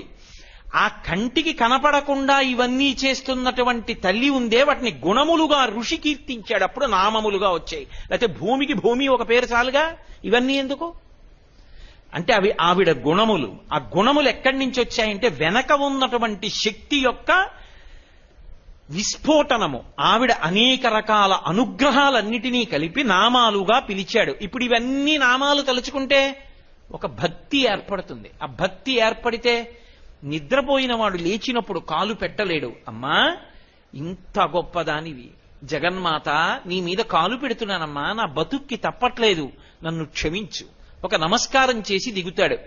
ఇది భారతీయ దృక్పథము, ఇది భారతీయత, ఇది ఋషి దర్శనము అంటారు. ఋషి అలా దర్శనం చేసి మనల్ని అలా నడిపాడు. నడపడానికి ఆధారం భగవంతుని నుండి వినబడిన మంత్రం. అశ్వక్రాంతే రథక్రాంతే విష్ణుక్రాంతే వసుంధరా. ఎంత వాడుకున్నా ఐశ్వర్యం ఎందుకు తరగదు ఈ భూమిలోంచి. ఎంతుందండి ఎవడైనా చెప్పచ్చు, మొత్తం ప్రపంచంలో ఎంతమంది జనాభా ఉన్నారు, 10, 100, 1000 అటు ఇటు వేసి ఇంతమంది ఉన్నారని చెప్పచ్చు. ఆడవాళ్ళు ఎంతమంది చెప్తారు, మగవాళ్ళు ఎంతమంది చెప్తారు, శిశువులు ఎంతమంది చెప్తారు, మధ్యతరగతి వాళ్ళు ఎంతమంది, నిరుపేదలు ఎంతమంది, పేదలు ఎంతమంది, ఐశ్వర్యవంతులు ఎంతమంది, కరెంటు వాడుకుంటున్న వాళ్ళు ఎంతమంది, వాడుకోని వాళ్ళు ఎంతమంది, అన్ని లెక్కలు చెప్తారు. ఇందులో ఎంత పెట్రోల్ ఉంది ఎవరు చెప్తారు? వాడుకోవడం తప్ప ఎవడికి తెలిసి ఎంతుందో, ఎవడికి తెలిసి ఇందులో ఎంత బొగ్గుందో. ఎవరి యొక్క ఊహకి కానీ ఎవరి యొక్క లెక్కకి కానీ అందదు. ఎన్ని కోట్ల మంది వాడుకుంటున్నారు. అయిపోయింది ఇక లేదన్న మాట ఆవిడందా? ఆవిడ అనదు. ఈ శక్తి ఎక్కడి నుంచి వస్తోంది అని అడిగాడు ఋషి. అది దైవము యొక్క వాక్కు. ఎక్కడి నుంచి వస్తోంది అన్నాడంటే ఈ భూమి గొప్పతనం ఇది. అశ్వక్రాంతే, గుర్రాలు తొక్కినందువల్ల వచ్చింది. అందుకే శ్రీ సూక్తంలో అమ్మవారి గురించి చెప్తూ అశ్వపూర్వాం రథమధ్యాం హస్తినాద ప్రబోధినీం అంటారు. ముందు గుర్రం ఎడుతోందంటారు. ఎందుకని అంటే ఒక్కొక్క ప్రాణి యందు ఒక్కొక్క విశేష శక్తి ఉంటుంది. అలా ఉంటుందా అండి అంటే నీ కంటికి దొరికితే ఒప్పుకొని, దొరుకుతుందంటే ఒప్పుకోనంటే కుదరదు. అది ఋషి దర్శనం. ఒక నెమలి ఉంది, దానికి పింఛం విప్పి నృత్యం చేసే శక్తి ఉంది. ఒక చామరీ మృగం ఉంది, భగవంతుడు కూడా ఉల్లాసం పొందేటట్టుగా చామరం వేస్తే సంతోషించగలిగినటువంటి శక్తి ఉంది. ఒక గాడిద ఉంది, బరువులు మొయ్యగలిగిన శక్తి ఉంది. ఒక గుర్రం ఉంది, దానికి ప్రత్యేక విభూతి ఏమిటి అని అడిగారు. అడిగితే యజ్ఞం చేసేటప్పుడు హోమగుండం కట్టినప్పుడు దేవతలందరూ యజ్ఞశాలలోకి వచ్చి కూర్చోవాలంటే ఆ యజ్ఞశాలలోకి వచ్చి కూర్చోడానికి వీలుగా కావలసినటువంటి మట్టి తెచ్చుకోవడానికి 2 జంతువులు ఉపయోగపడుతున్నాయి. ఒకటి గుర్రం, 2 గాడిద. ఈ రెంటికి తగలాలని చెప్పారు. అశ్వక్రాంతే అన్న మాటకు అర్థం అది. ఎక్కడ నుండి అటువంటి మట్టి తెస్తారో అక్కడికి వేదమంత్రాలతో వెడతారు. వెళ్ళినప్పుడు బ్రహ్మ, ఆధ్వర్యుడు, 3వ వాడు యజమాని, ఈ ముగ్గురు వెళ్ళి ఇక్కడ పుట్టమన్నుంది, ఇక్కడ ఎవరు మలమూత్రాలు విసర్జించి ఉండరు అన్నప్పుడు కొన్ని ప్రత్యేక మంత్రాలు పఠనం చేసి ఆ మట్టిని తీస్తారు. అక్కడి నుంచి తీసే ముందు ఏం చేస్తారంటే ఒక గుర్రాన్ని తిప్పుతారు. అక్కడ గుర్రము యొక్క డెక్క తగిలితే ఆ గుర్రపు డెక్క తగిలినందుకు అందులోంచి ఐశ్వర్య ప్రదానము చేయగలిగినటువంటి శక్తి భూమి యందు ప్రవేశించి యజ్ఞవాటమునకు చేరుతుంది. దేవతలు హవిస్సులు పుచ్చుకొని మళ్లీ భూమికి శక్తినిస్తారు. అందులోంచి ఐశ్వర్యం వస్తుంటుంది. అంటే ఇది ఎలా ఉంటుందంటే ఎవరో నాకు తెలియకపోయినా నా అకౌంట్లో డబ్బేస్తే నేను వాడుకోవడంలా ఉంటుంది. దీనికి ఆధారభూతం ఏది? అశ్వక్రాంతే. ఈ భూమి యొక్క గొప్పతనం ఎక్కడున్నది అంటే గుర్రముల చేత ఆక్రమింపబడుతుంటుంది. అందుకే పూర్వం రథము, గుర్రం వాడేవారు. ఎక్కడికైనా వెళ్ళాలి గుర్రానికంత గౌరవం ఎందుకు వచ్చింది అంటే గుర్రము యొక్క డెక్కల స్పర్శ చేత ఈ భూమి ఐశ్వర్యాన్ని పొందగలిగినటువంటి శక్తిని మరింత మరింత పెంచుకుంటూ ఉంటుంది. ఒక ఛార్జర్ తీసుకెళ్లి ప్లగ్ పిన్ లో పెట్టారనుకోండి, ఛార్జ్ అవుతోందా అవట్లేదా? అలా ఈ భూమి యందు ఐశ్వర్యము పెరగడానికి యజ్ఞము ద్వారా దేవతలు సంతోషించి మళ్ళీ అనుగ్రహ శక్తి పెరగడానికి కారణమైనటువంటి శక్తి గుర్రపు డెక్కల యందున్నది అని ఋషి భగవంతుని యొక్క మంత్రంగా దర్శనం చేశాడు. అందుకని గుర్రాల్ని తిప్పుతారు. అందుకే పూర్వం గుర్రాలు ఎన్ని తిరుగుతూ ఉంటే నగరంలో, ఎన్ని వీధుల్లో గుర్రాలు పరిగెడుతూ ఉంటే భూమి అంత శక్తివంతం అవుతూ ఉంటుంది, భూ సంబంధమైన ఉపద్రవములు ఉండవు అని. గుర్రం తిరిగింది, మట్టి తీసి దాన్ని తీసినప్పుడు తామరాకులో వేసి, తామరాకులో ఉన్న మట్టిని కృష్ణాజనంలో వేసి మూట కట్టి గాడిద యొక్క వెనక భాగం మీద పెట్టి తీసుకొచ్చి యజ్ఞం చేయమన్నారు ఆ మట్టి వేసి. ఎందుకని? అలా ఆయా పదార్థములకు తగిలినటువంటి కారణం చేత భూమి యొక్క శక్తి రక్షింపబడుతుంది. ఇందులోంచి ఏ ఐశ్వర్యం వస్తోందో అది రక్షింపబడుతుంది. అచలత్వము, కదలకుండా ఉండగలిగిన శక్తి పెరుగుతుంది. దేవతలు సంతోషిస్తారు, దానికి ఈ ఉపకరణములను నేను సృజించాను. ఇది భగవద్వాక్యం. దీన్ని ఋషి విన్నాడు, అది మంత్రంగా వచ్చింది. అందుకని అశ్వక్రాంతే రథక్రాంతే. రథం తిరిగితే, రథాలంటే చక్రాలతో కూడుకున్నవి, వాటిని గుర్రాలు లాగుతాయి. లాగుతున్నప్పుడు ఆ రథచక్రముల చేత ఆక్రమింపబడుతుంటుంది భూమి. ఆక్రమింపబడడం అంటే ఇక్కడి నుంచి పిఠాపురం వెళ్ళాననుకోండి రథంలో, రథచక్రముల చేత ఈ భూమి ఆక్రమింపబడిందా లేదా? అక్కడ వరకు అప్పుడే కదా నేను వెళ్ళాను. అలా రథచక్రముల చేత ఆక్రమింపబడి ఐశ్వర్య సమృద్ధిని పొందుతూ ఉంటుంది. కాబట్టి అశ్వక్రాంతే రథక్రాంతే. మీరు ఇక్కడ ఒక విషయాన్ని బాగా గమనించవలసి ఉంటుంది. వేదంలో ఏదైనా ఒక విషయం చెప్తే అంత పరాకుగా ఏం చెప్పరు, కానీ మనకది అనుచానంగా సంప్రదాయంలో అలవాటుగా ఉంటుంది. దాని వెనక కారణం మాత్రం మనకి తెలియదు, మరిచిపోతూ ఉంటాం. కానీ పెద్దలైన వారిని సంప్రదిస్తే మీకు ఇప్పటికీ దేనికైనా ఆధారం వేదమే. నేను మీతో ఒక ఉదాహరణ చెప్పాలి అంటే అది భూ సంబంధం కాబట్టి కలిపి చెప్తున్నాను. మనం భోజనం చేస్తే దేంతో పూర్తి చేస్తాం? పెరుగు కానీ మజ్జిగ కానీ వేసుకుని భోజనం పూర్తి చేస్తాం. అయ్యా మజ్జిగ పోయింది అన్నారనుకోండి, అయిపోయింది భోజనం అని గుర్తు. ఒక మీటింగ్కి వందన సమర్పణం ఎటువంటిదో, ఒక భోజనానికి పెరుగు కానీ మజ్జిగ కానీ వడ్డించడం అటువంటిది. ఎందుకు వచ్చింది అది? ఏ పప్పుతో మొదలు పెట్టకూడదా? పప్పుతో మొదలుపెట్టి పులుసుతో పూర్తి చేయకూడదా? లేకపోతే పెరుగు మొదట వడ్డించకూడదా? అలా వడ్డించరు. ఒకవేళ నేను ముందు పెరుగు తింటాను ఆఖరణ పప్పు తింటాను అన్నారనుకోండి, ఏమిట్రా అది?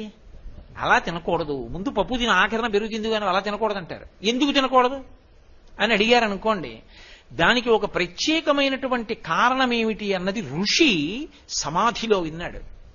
ఎందుకు తింటారు అలా అంటే, ఒకానొకప్పుడు వృత్రాసుర సంహార కాలమునందు బ్రహ్మహత్యాదోషం చేత ఇంద్రుని యొక్క ఇంద్రియ శక్తులన్నీ కూడా భూమిలోకి వెళ్ళిపోయాయి. ఈ భూమి పుచ్చేసుకున్న ఇంద్రియ శక్తిని, అది ఇంద్రుడి యొక్క శక్తి, ఏం చేయాలి అంటే దాన్ని లతలుగా వృక్షములుగా విడిచిపెట్టింది పైకి. అంత శక్తి తాను ఉంచుకోలేక లతలుగా వృక్షములుగా పెరిగితే వాటిని క్షీరధారలు ఒలికేటటువంటి జంతువులు తినడం మొదలుపెట్టాయి. ఆవులు, గేదెలు, మేకలు, గొర్రెలు ఇలాంటివన్నీ తిన్నాయి. ఇంద్రుడు ప్రజాపతిని అడిగాడు, అది నా శక్తి. ఒకప్పుడు దేవతల కోసం వృత్రాసుర సంహారం చేసినప్పుడు నా శక్తి అంతా కూడా ఇంద్రియ శక్తి భూమిలోకి వెళ్ళిపోయింది. అది బ్రహ్మహత్య కాబట్టి. వెళ్ళిపోయిన దాన్ని భూమి లతలుగా వృక్షములుగా విడిచిపెట్టింది. దాన్ని పశువులు తింటున్నాయి. నా శక్తి నాకు కావాలిగా, మరి ఇప్పుడు దేవలోకాన్ని లోకాల్ని రక్షించాలంటే, అందుకని నా శక్తి నాకు ఇప్పించమని అడిగాడు. ప్రజాపతి అన్నాడు, హోమమునందు పాలు హోమం చేయండి అన్నాడు. హవిస్సుగా మళ్ళీ ఇంద్రుడికి ఎడతాయి. ఇంద్రాయ స్వాహ అని చేయండి అన్నాడు. చేశారు. ఇంద్రుడు అన్నాడు, నాకు శక్తిగా పరిణమించట్లేదు, బరువుగా ఉంది పాలన్నీ తాగితే, ఇంకొక మాట ఏర్పాటు చేయి అన్నాడు. అంటే ఆయన అన్నాడు, అయితే నేను ఇంకొక పని చేస్తానని తోడు పెట్టువారు అని ఒక వర్గాన్ని నిర్ణయం చేశాడు. అప్పటి వరకు పెరుగు లేదు లోకంలో. ప్రజాపతి పాలని పెరుగుగా మార్చుట అంటే దానికి మళ్ళీ ఒక నియమం చేశాడు. నేను చెప్తున్నది వేదంలో చేసామండి, ఏదో నా సొంత కథ పెట్టకథ చెప్తున్నాను అనుకోకండి మీరు. నేను వేదంలో ఉన్న విషయం చెప్తున్నాను. పాలని పెరుగుగా ఎలా మార్చవచ్చు ఆయన కొన్ని విధానాలు చెప్పాడు. సోమలతని పాలలో కానీ వేస్తే, అది తోడుకుంటే, ఆ పెరుగు అగ్నిహోత్రంలో హవిస్సుగా ఇస్తే సోముడు ప్రీతి పొంది ఇంద్రియ శక్తిని పొందుతాడు. ఒకవేళ పాలు తీసుకొచ్చి తోడు పెట్టేటప్పుడు స్థూలబదరి అంటే లావుగా ఉండేటటువంటి రేగుపండు, పెద్ద రేగుపండు తీసుకెళ్లి పాలలో వేసి తోడు పెట్టి హోమం చేస్తే రాక్షసులు ఇంద్రియ శక్తిని పొందుతారు. ఒకవేళ అందులోకి తండులములు అంటే ఓషధులు, మనం వ్రతం అవి చేసేటప్పుడు బియ్యం పోస్తామే, ఆ తండుల రాసి కొద్దిగా తీసుకుని పాలలో వేస్తే పాలు తోడుకుంటే వాటితో హోమం చేస్తే విశ్వే దేవతలు ప్రీతి చెందుతారు. పాలలోకి పుల్లటి మజ్జిగ కొద్దిగా వేసి తోడు పెట్టి తింటే మనుష్యులు బలవంతులవుతారు. పాలలోకి పెరుగు వేసి తోడు పెట్టి తోడుకున్న పెరుగు హోమంలో వాడితే ఇంద్రుడికి శక్తి కలుగుతుంది. ఇంద్రుడికి శక్తి కలిగితే మనందరికీ శక్తి కలుగుతుంది. వేదంలో ఇంద్రుడు వేరు, అందరూ రక్షింపబడతారు. అందుకే హనుమ ప్రయాణం ప్రారంభిస్తూ కూడా ఇంద్రుడికి నమస్కారం చేస్తారు. ఆ ఇంద్రుడి యొక్క బలం పెరగాలి అంటే పెరుగుతో హోమం చేయండి అన్నాడు. ఇప్పుడు పెరుగుతో చేశారు. నాకిప్పుడు ఇంద్రియ బలం కలిగింది, పెరుగుతోనే చెయ్యండి అన్నాడు. అందుకని ఏం చేస్తారంటే హోమం అంతా పూర్తి చేసేటప్పుడు ఇంద్రుడి పేరు చెప్పి పెరుగుతో పూర్తి చేసే అలవాటు వచ్చింది. అందుకే సౌభాగ్య వస్తువుల్లో కూడా ఆవు పాలు పెరుగుగా మారితే అది ఇస్తే దానివల్ల సౌభాగ్య వస్తువు అని భాస్కరరాయల వారు నిర్ణయించడానికి కారణం ఇక్కడే ఉంది. అందుకు పెరుగు ఆ స్థానం వచ్చింది. అందుకని భోజనం ఏమిటి? యజ్ఞం. అది నిశ్శబ్దంగా తింటాం. నిశ్శబ్దంగా తింటున్నప్పుడు లోపల ఉన్నటువంటి అగ్నిహోత్రం ఒకటి ఉంది. అహం వైశ్వానరో భూత్వా ప్రాణినాం దేహమాశ్రితః ప్రాణాపాన సమాయుక్తం పచాన్యన్నం చతుర్విధం. ఇక్కడే ఉన్నాడు. ఒకవేళ ఉపనయనం అవలేదు, బెంగేం లేదు, ఈ ఒక్క శ్లోకం చదువుకుని మౌనంగా భగవన్నామం చెప్తూ భోజనం చేశావు. ఇప్పుడు ఆ భోజనం చేస్తే అది యజ్ఞం అయింది. యజ్ఞం దేంతో పూర్తి చెయ్యాలని చెప్పాడు ప్రజాపతి? పెరుగుతో చేస్తే ఇంద్రుడికి శక్తి పెరుగుతుంది. ఇంద్రుడికి శక్తి పెరిగితే నీకు ఇంద్రియ శక్తి పెరుగుతుంది. ఇంద్రియ శక్తి పెరిగితే 10 మందికి ఉపయోగపడతావు, నిన్ను నువ్వు ఉద్ధరించుకుంటావు. అందుకని పెరుగుతో భోజనం పూర్తి చేయడం యజ్ఞం కాబట్టి. అంతే తప్ప పెరుగుతో మొదలెట్టి పప్పుతో పూర్తి చేయరు. పప్పుతో మొదలెట్టి పెరుగుతో పూర్తి చేస్తారు. ఇప్పుడు ఎక్కడదది? భూమికి సంబంధించిందే.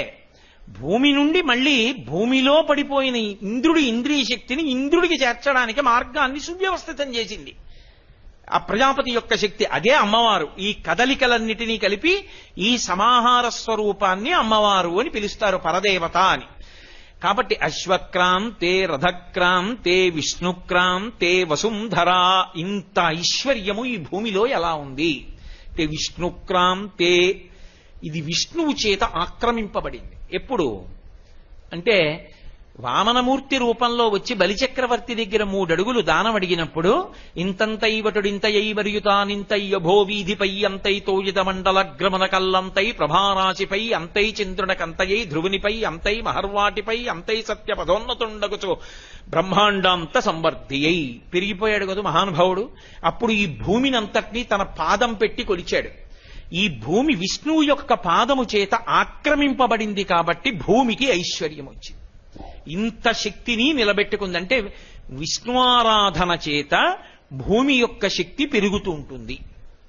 అందుకే ఎక్కడైనా ఎప్పుడైనా ఏదైనా విష్ణు సంబంధమైంది కానీ ధర్మ సంబంధమైంది కానీ పూర్తి చేశారనుకోండి, అందరూ కలిసి సభలో ఏమని చెప్పి పూర్తి చేస్తారంటే బలం విష్ణోహ ప్రవర్ధతాం అని గట్టిగా అంటారు. విష్ణువు యొక్క బలము పెరుగుగాక అని అందరూ కలిపి చెప్పి పూర్తి చేస్తారు. రామాయణం పట్టాభిషేకం చెప్పేస్తే బలం విష్ణోహ ప్రవర్ధతాం అని పూర్తి చేస్తారు.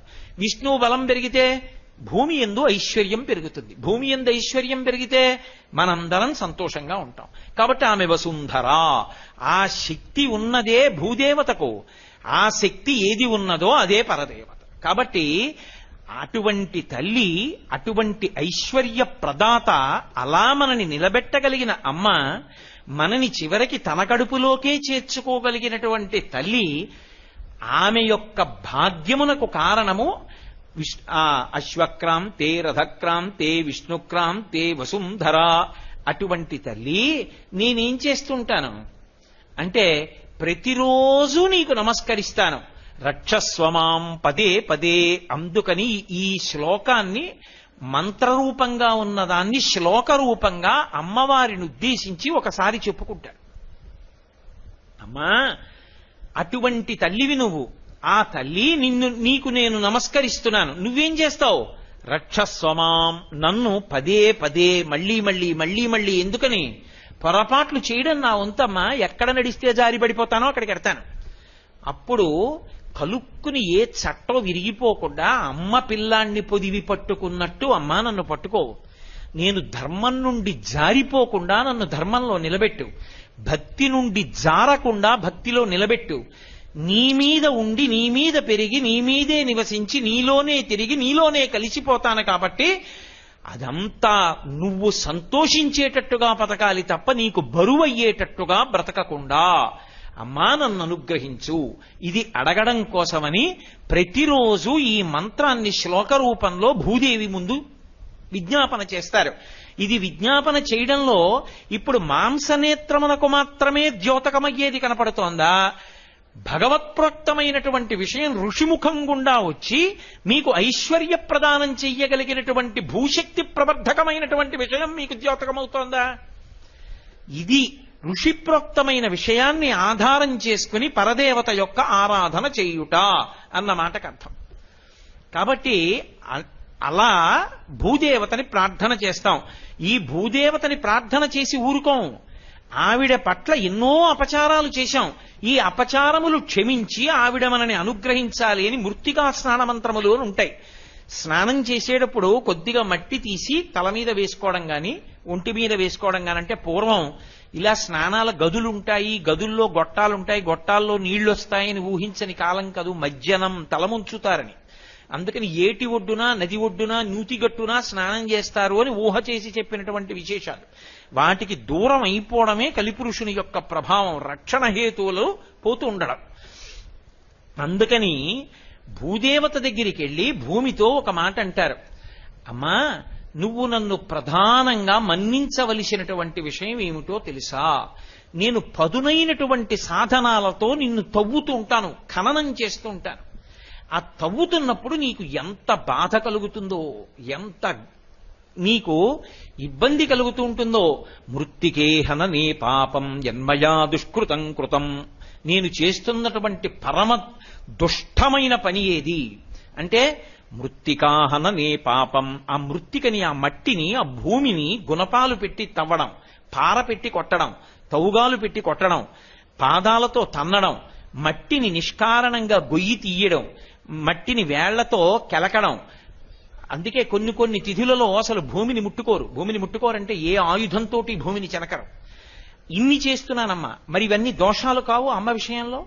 కాబట్టి మృత్తికే హననే పాపం జన్మయా దుష్కృతం కృతం. నువ్వెవరు? మృత్తికే బ్రహ్మదత్తాసి కాశ్యపేనాభిమంత్రిత. అమ్మా నువ్వు సాక్షాత్తు పరబ్రహ్మము చేత తీసుకుని రాబడినటువంటి రూపానివి. నువ్వు కాశ్యపేనాభిమంత్రిత, నాకు చెందిన దానివి కావు. నేను అమ్మా నువ్వు అనుగ్రహించావు కాబట్టి బతుకుతున్నాను నీ మీద. అసలు ఎవరిది ఇది? ఇది ఋషిది. ఈ భూమి మనుష్యులదు కాదు.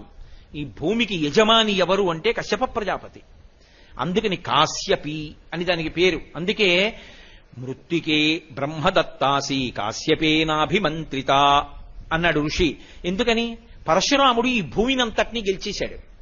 అప్పుడు క్షత్రియులందరినీ ఓడించినప్పుడు ఈ భూమి పరశురాముడిదైపోయింది. పెద్ద యజ్ఞం చేశాడు పరశురాముడు. చేసినప్పుడు ఈ భూమినంతటినీ ధారబొయ్యాలన్నాడు. దానికి తగిన బ్రహ్మవేత్త దొరకద్దు. కశ్యప ప్రజాపతిని పిలిచి కశ్యప ప్రజాపతికి దానం చేసేశాడు. ఇదన్నమమా అని నీళ్లు విడిచిపెట్టాడు. విడిచిపెడితే కశ్యప ప్రజాపతి పుచ్చుకున్నాడు. ఈ భూమి కశ్యప ప్రజాపతిది, దానం పుచ్చుకున్నాడు. కాబట్టి కాశ్యపి ఆయన అన్నాడు, నువ్వు నాకు దానం చేసేశావు, దానం చేసేసిన దాన్ని ఇక నువ్వు అనుభవించకూడదు, దోషం వస్తుంది. కాబట్టి నువ్వు ఈ భూమి మీద ఉండకెళ్ళిపో అన్నాడు. మరి ధర్మం నిలబడద్దు. మళ్ళీ ఆయన్ని అనుమతిస్తే నాకు మీరు పంచల్సాప్ ఇచ్చారనుకోండి, వెంటనే మా ఇంటికి వచ్చి రేపు ఒకసారి కట్టుకి ఇచ్చేస్తాను నాకు ఇవ్వండి అన్నారు అనుకోండి, ఇంకేం దానం అది? కశ్యప ప్రజాపతికి ఇచ్చేసిన తర్వాత పరశురాముడు ఎలా ఉంటాడు? అక్కడ ఉండడం కుదరదిక. అందుకని వేరే భూమికి వెళ్ళిపో, నువ్వు ఇక్కడ ఉండద్దు అన్నాడు. అంటే ఆయన ఇప్పుడు సహ్యాద్రి పర్వతం మీద నిలబడి సముద్రుణ్ణి పిలిచి అడిగాడు, నేను ఉండడానికి భూమి కావాలి కాబట్టి నాకు భూమిని ఇమ్మన్నాడు.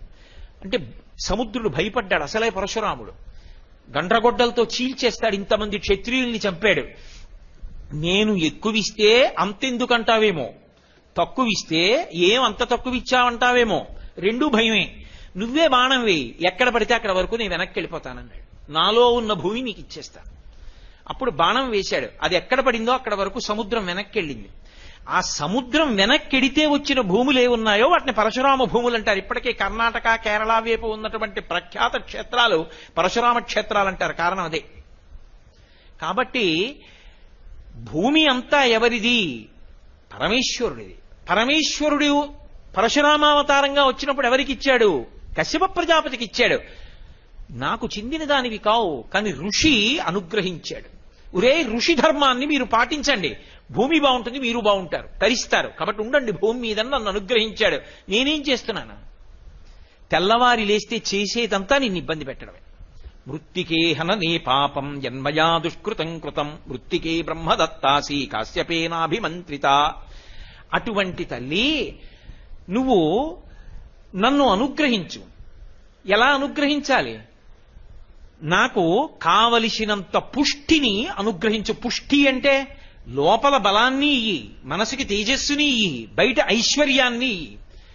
అలా ఎందుకు ఇవ్వాలి? కై సర్వే ప్రతిష్ఠితం, నీ యందు సర్వము ప్రతిష్ఠింపబడింది, నీ యందు లేనిదేదీ లేదు. ఇందాక చెప్పే కదా వసుంధర అన్న మాటకు అర్థం, అన్నీ నీ యందే ఉన్నాయి. అటువంటి తల్లి మృత్తికే దేహి మే తుష్టిం, ఓ భూమి నాకు తుష్టినియ్యి, ఇచ్చి అన్నీ నీలో ఉన్నాయి కాబట్టి నన్ను అనుగ్రహించు. అందుకే ఋషి దర్శనము అన్న మాటే అంత గొప్పగా ఉంటుంది. మీరు చూడండి, శ్రీ సూక్తంలో ఒక మంత్రం ఉంటుంది, అది భూసంబంధం. అమ్మవారికి గంధం అలంకారం చేసేటప్పుడు ఆ మంత్రం చెప్తుంటాం, గంధద్వారాం దురాదర్శాం నిత్యపుష్టాం కరీషిణీం ఈశ్వరీం సర్వభూతానాం తామిహోపహ్వయే శ్రియం అని.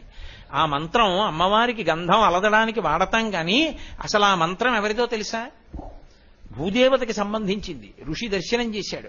గంధద్వారాం దురాదర్శాం, మనకి పంచతన్మాత్రలను ఉంటాయి, పృథివీ ఆపస్తేజో వాయురాకాశాలను ఆశ్రయించి శబ్ద స్పర్శ రస రూప గంధములు ఉంటాయి. వాసన ఎక్కడుంటుంది అంటే భూమిలో ఉంటుంది. వాసన అన్నదంతా భూమికి చెందినది. ఉంది కాబట్టి అక్కడ మల్లెతీగ పెట్టాననుకోండి, మల్లెతీగ నుంచి వచ్చిన పువ్వు అంత సౌరభంతో ఉంటుంది. జాజి పువ్వు జాజి సౌరభంతో ఉంటుంది. అది ఎందులోంచి వచ్చింది? భూమిలోంచి వచ్చింది జాజి తీగకి. ఒక మామిడి పండు పండింది అనుకోండి, దాని వాసన ఒకలా ఉంటుంది. ఓ పనస పండు పండింది అనుకోండి, దాని వాసన ఓలా ఉంటుంది. మామిడి పండు దాచచ్చు, పనస పండు దాచలేము. దేని వాసన దాని. వాసనలన్నీ ఎక్కడి నుంచి వచ్చాయి? భూమిలోంచి వచ్చాయి. ఓ భూమి, గంధము నీది. గంధం అంటే వాసన. గంధద్వారాందురాదర్శాం, అమ్మా నువ్వు కదిలేటట్టు చేసే శక్తి నాకు లేదు. ఇది నీ యొక్క గొప్పతనం. భూమి కదిలిపోయేటట్టు అంటే భూమి అంతా కదిలిపోయేటట్టు చెయ్యగలిగిన సాధనము లోకమునందుండదు. ఎందుకని? అది మహాపాపకర్మ కనుక ఈశ్వరుడు అంగీకరించలేదు. అటువంటి సాధన ఉండదు. ఎక్కడైనా అంతే, భూమి కదిలేటట్టుగా ఏదీ చేయకూడదు. అందుకే చిన్నతనంలో మాట అనేవారు మాకు, ఎందుకురా నీకు చెప్పులు చప్పుడవుతాయి నడిస్తే అనేవారు. అంటే గబగబా నడిచి చెప్పులు టప్ టప్ టప్ చప్పుడు రాకూడదు. నడిచి వెడుతూ ఉంటే పదఘట్టనము వినపడకూడదు. అంటే భూమి యొక్క అదురు వినడానికి వీల్లేదు. అంత జాగ్రత్తగా నడవాలి. కాబట్టి అమ్మా నిన్ను నేను కదపగలిగిన వాడను కాను, అటువంటివి చెయ్యకూడదు నేను. పైగా సమస్త భూతములు నీ నుండే వచ్చాయి, నువ్వే తల్లివి అన్నిటికీ. అన్నిటికీ తల్లి నువ్వే. ఇది అసలు ఋషి దర్శనంలో అమ్మవారిని చూడ్డము అన్న మాటకు అర్థం ఇది. ఇది నా దేశానికి తప్ప ఎక్కడా లేదు. నా అంటే మన, ఆ సంతోషంలో మాట అంటానంతే. ఈ సృష్టి అంతా ఎలా రావాలి? జరాయుజములు. జరాయుజములు అంటే మావి చేత పుట్టాలి, మావి చేత ప్రాణి పుట్టాలి. అది ఎక్కడ ఉంటే పుడుతుంది? ఓ ఆవుకి దూడ పుట్టాలి, మావితో పుట్టాలి. అది ఎక్కడ నిలబడుతుంది? ఎక్కడ తింటుంది? ఎక్కడ ఈంటుంది? భూమి మీదే. కాబట్టి జరాయుజములన్నీ నీలోంచే పుట్టాలి. అలాగే అండజములు గుడ్డులోంచి వచ్చేవి. పక్షులు పాములు వీటి పిల్లలు గుడ్డులోంచి వస్తాయి. గుడ్డులోంచి వచ్చేవన్నీ ఎక్కడ ఉండాలి? అది ఆకాశంలో ఎగరచ్చు, పుట్టడం మాత్రం భూమి మీదే పుట్టాలి. గుడ్డు ఆకాశంలో పెట్టదు, అది భూమి మీద పెడుతుంది, చెట్టు మీద ఎక్కడో పెడుతుంది. కాబట్టి భూమిలోంచే వచ్చాయి జరాయుజములు, అండజములు. ఉద్భుజములు భూమిని చీల్చుకు పైకొచ్చేవి. చెట్లన్నీ ఎక్కడి నుంచి పుట్టాలి? లతలోను భూమిలోంచే పుట్టాలి. అంతే తప్ప గాలిలోంచి, నిప్పులోంచి, నీటిలోంచి రావు, భూమిని చీల్చుకుని పైకొస్తాయి. కాబట్టి ఉద్భుజములు, స్వేదజములు, నల్లులు, పేలు చెమటలోంచి పుడతాయి. చెమట ఎక్కడ ఉంటుంది? పృథివీ తల మీదే ఉంటుంది. తల పృథివీ స్వరూపం. ఇలా అంటే మట్టి ఉంటుంది అందులో. పైగా మట్టి మీద నేను నిలబడితే కదా నా ఇక్కడ చెమట పట్టడం. కాబట్టి ఆ మట్టి తిని మట్టి మీద ఉన్నవాడికి ఎప్పుడో ఒకసారి గంట విమానం ఎక్కి నేను ఎప్పుడో అక్కడే ఉంటానండి అంటే ఎలా కుదురుతుంది? భూమి మీదేగా ఉంటున్నావు. కాబట్టి అదైనా కాసేపు ఆగి భూమి మీదకే రావాలి. అంటే అలాగే ఉండిపోతానంటే ఎలా కుదురుతుంది? ఎక్కడ పడిపోతుంది అది. కిందకే రావాలి అది కూడా. కాబట్టి ఇప్పుడు జరాయుజములు, అండజములు, ఉద్భుజములు, స్వేదజములు అని 4 రకాలైనటువంటి ప్రాణులన్నీ ఎందులోంచి వచ్చాయి? భూమిలోంచి వచ్చాయి. భూమిలోంచి వచ్చినప్పుడు అందరికీ తల్లి ఆవిడైతే నేనేమని అడగాలి? నేను బాగుండాలని అడగాల, అందరూ బాగుండాలని అడగాల? నా కుటుంబం అంటే వసుధైవ కుటుంబకం, ఇదంతా నా కుటుంబం. ఎక్కడి నుంచి వచ్చింది ఈ భావన? ఇదిగో ఈ మంత్రంలోంచి వచ్చింది. గంధద్వారాం దురాదర్శాం నిత్యపుష్టాం కరీషిణీం ఈశ్వరీగుం సర్వభూతానాం తామిహోపహ్వయే శ్రియం. అమ్మా, అందరం నీ బిడ్డలమమ్మా, అందరం నీ బిడ్డలం. కాబట్టి ఏమంటాం? శం ద్విపదే, శం చతుష్పదే. ఇప్పుడు రేపు పొద్దున్న నుంచి శారదా నవరాత్రులు పూజలు చేస్తాం 5వ తారీఖు నుంచి. చేస్తే నేను ఒక్కడనే బాగుండాలంటావా? అవశ్యాని శరీరాని, అందరి డబ్బు నాకే రాని అంటానా? అనను. అందరూ బాగుండాలి. శం ద్విపదే, 2 కాళ్ళున్న వాళ్ళందరూ బాగుండాలి. అంటే మనుష్య కోటి అంతా. శం చతుష్పదే, 4 కాళ్ళున్న ప్రాణులన్నీ బాగుండాలి.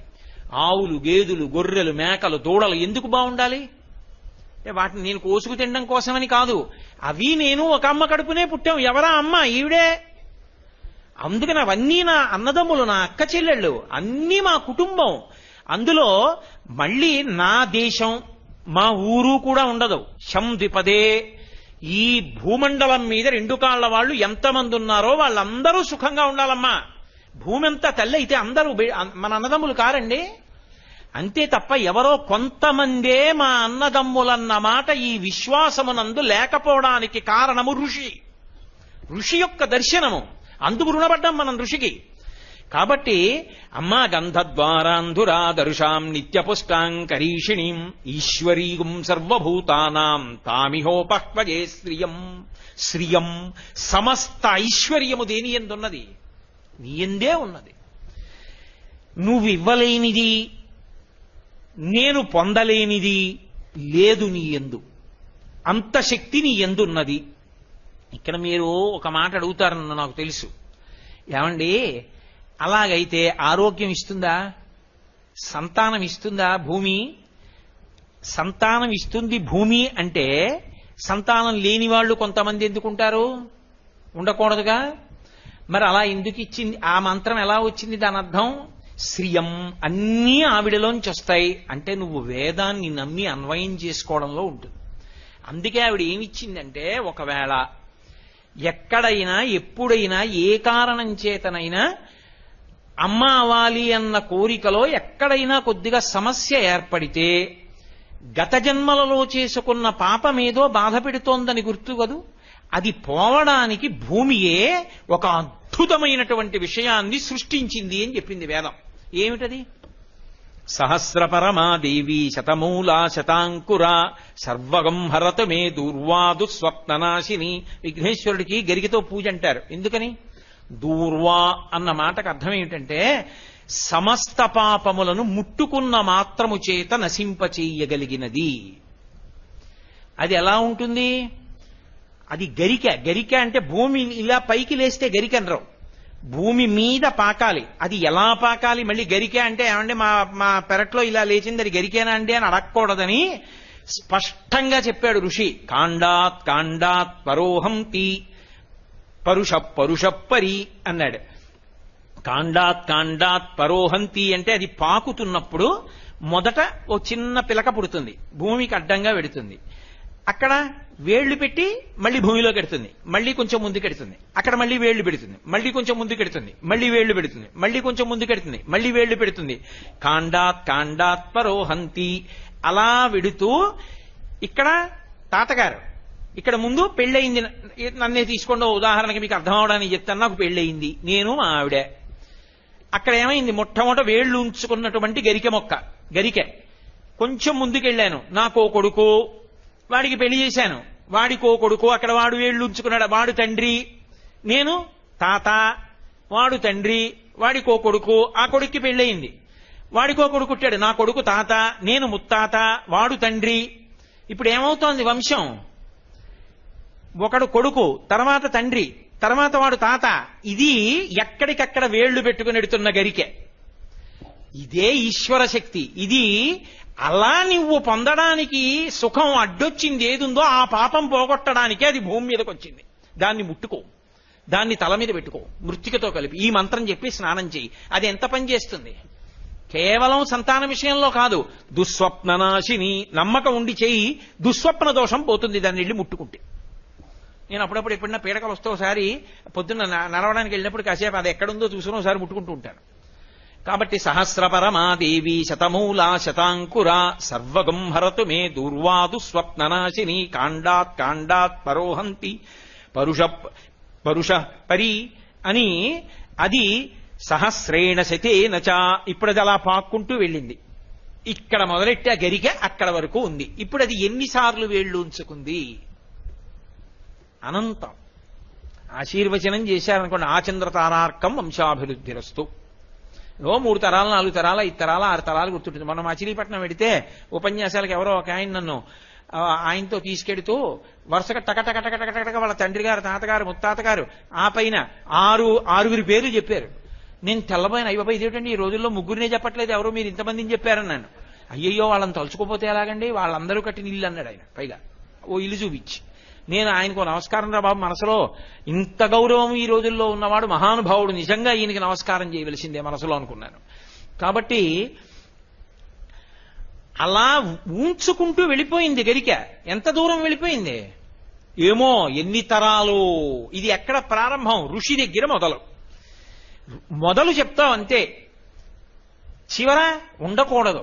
అందుకే ఏ ఋషి సంతానంలో నువ్వు వచ్చావు అక్కడ ప్రారంభం చేస్తారంతే. ఆత్రేయ సార్చనాన సావాస్వాత్రయ ఋషయ్య ప్రవరాన్విత ఆత్రేయ గోత్ర ఆపస్తంభ సూత్ర కృష్ణ యజుశాఖాధ్యాయీ కోటేశ్వర శర్మ అహంభోభివాదయే అంతే.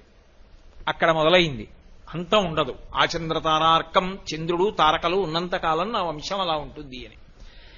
ఇది భూమి యొక్క గొప్పతనం. అందుకని వసుంధర. ఎవరిచ్చారు ఇవన్నీ? అమ్మవారే. వేదంలో ఇంకో చమత్కారం ఉంది. అసలు ఒక్కొక్క కాలమునందు ఒక్క విశేషానుగ్రహాన్ని ఇవ్వడానికి ఒక్కొక్క చెట్టుగా ప్రకాశిస్తుంది ఆవిడ. ఈ శారదా నవరాత్రుల్లో శమీవృక్షంగా ప్రకాశిస్తుంది. వెంకటేశ్వర స్వామి వారికి కూడా కులదైవం. అందుకే శమీవృక్షం నీడలో కూర్చుని ఏమైనా చదువుకుంటే చాలు, అమ్మవారి పాదాల దగ్గర కూర్చున్నట్టే అని చెప్తారు పెద్దలు. ఆ శమీవృక్షంగా అమ్మవారు వచ్చింది, పార్వతీదేవి వచ్చింది. బిల్వవృక్షంగా లక్ష్మీదేవి వచ్చింది. తులసి చెట్టుగా సాక్షాత్తుగా లక్ష్మీనారాయణులే ఆవిర్భవించారు. రావి చెట్టుగా బ్రహ్మ విష్ణు మహేశ్వరులు వచ్చారు. అంకోల వృక్షంగా పరబ్రహ్మతత్వం వచ్చింది.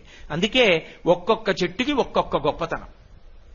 రసో వైసహ, మళ్ళీ పరబ్రహ్మతత్వం ఆనందమయమైనటువంటిది రాశీభూతమై ఘనమైతే రసహ, రసాలము, మామిడి చెట్టు. అందుకే అన్ని శుభాలకి దాన్ని వాడతాం. కాబట్టి ఇప్పుడు ఇన్ని శక్తులతో కూడుకున్నటువంటి ఈ వసుంధర, ఈ భూదేవత, ఈ శక్తులు, ఈ శక్తుల యొక్క సమాహార స్వరూపం ఏది ఉన్నదో ఆ తల్లికి నమస్కారం చేస్తున్నాను. ఆవిడ శర్వాణి.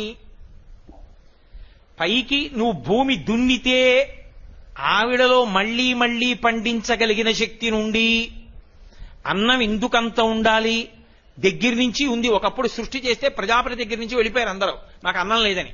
అప్పుడు ప్రజాపతి ప్రార్థన చేశాడు, ఈ భూమి ఎందా శక్తి ఉండాలని. తర్వాత పృథు చక్రవర్తి నిలబెట్టాడు. అందుకే ఓషధీ తత్వంతో ఎన్ని మాటలు దున్ని ఎన్ని మాటలు వేయండి మళ్ళీ పండుతూ ఉంటుంది. అలా ఆవిడ పెట్టగా, అమ్మ రే పుట్టినప్పుడు ఏడిస్తే పాలిచ్చాను కదా, ఆ పెళ్లికి వెళ్ళి రావాలి, మా తమ్ముడింట్లో పెళ్లికి అని చెప్పి పిల్లాన్ని వదిలి వెళ్ళిపోతుందా? ఏడిచినప్పుడల్లా పాలిస్తుంది. అమ్మ ఏడిచినప్పుడల్లా ఇస్తుంది, చచ్చే వరకు పెడుతుంది అమ్మ భూమాత. ఆఖరికి అమ్మ నుండి వచ్చినా అమ్మలోకి కలవడు, ఈవిడ నుండి వచ్చి ఈవిడిలోకి కలుస్తాడు. ఎంత గొప్ప తల్లి! ఇది ఋషి దర్శనం. ఆమెలో అమ్మవారిని దర్శనం చేసి 2 చేతులెత్తి నమస్కరించాడు.